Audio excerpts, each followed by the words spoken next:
Magandang umaga po sa ating lahat, mga kapatid. Magandang umaga po, Father. Araw ng Lunes, panibagong simula, panibagong pagsisikap na makasunod at makapaglingkod sa ating Panginoon. Sa ating ebanghelyo, narinig natin kung papaanong sinasabi sa pagkamatay ni Juan Bautista, ninais ng ating Panginoong Hesus na mapag-isa. Sino ba si Juan Bautista? Di po ba alam natin na siya ay pinsan ng ating Panginoon? Malapit na kamag-anak. Kaya nga sa kamatayan ng kanyang pinsan, ninais ni Jesus na parabang magluksa, magdalamhati. At gagawin niya ito sa pamamagitan ng paglayo sa karamihan para mapag-isa. At ito nga ang kanyang ginawa. Pero nung parating na siya sa lugar na kanyang pupuntahan, nagulat siya sapagkat maraming tao ang nandoroon. So paanong nangyari yon? Nakita kasi ng mga tao kung saan siya papunta.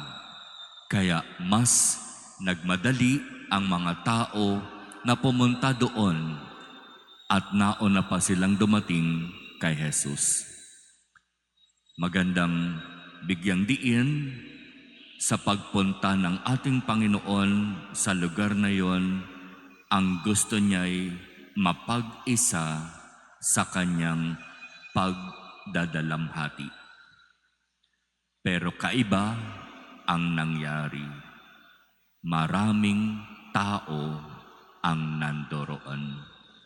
Sa halip na magalit, sa halip na pagsabihan ang mga tao, hindi niyo ba naman ako pwedeng iwang mag-isa? Kamamatay lang ng aking pinsan.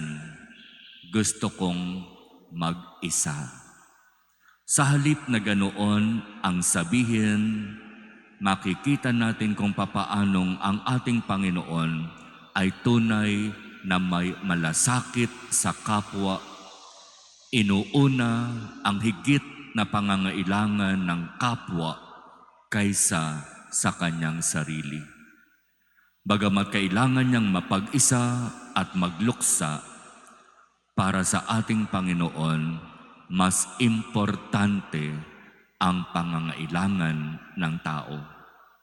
Kaya kung ang pangangailangan na sinasabi dito sa Ebanghelyo ay sila'y makakain at mabusog sa pamamagitan ng 5 tinapay at 2 isda, sa pagpapasalamat niya sa Ama para sa biyayang ito, nakakain ang 5,000 lalaki bukod pa sa mga babae at mga bata. At pinagaling niya ang maraming mga may sakit na dinala doon.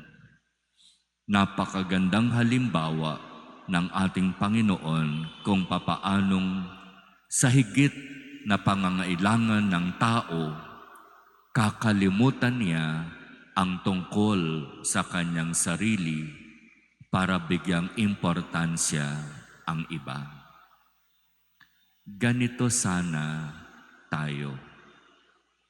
Marami tayong mga pangangailangang personal. Mas importante para sa atin ang personal nating pangangailangan ng ating pamilya, ng ating mga mahal sa buhay. Pero katulad ng ipinakitang halimbawa ng ating Panginoon, tandaan natin, kapag papasok sa eksena ang higit na pangangailangan ng kapwa, katulad ng halimbawa ng ating Panginoon, iyon ang mas dapat nating unahin. Hindi yung ako, kundi yung kayo ang mahalaga. Amen.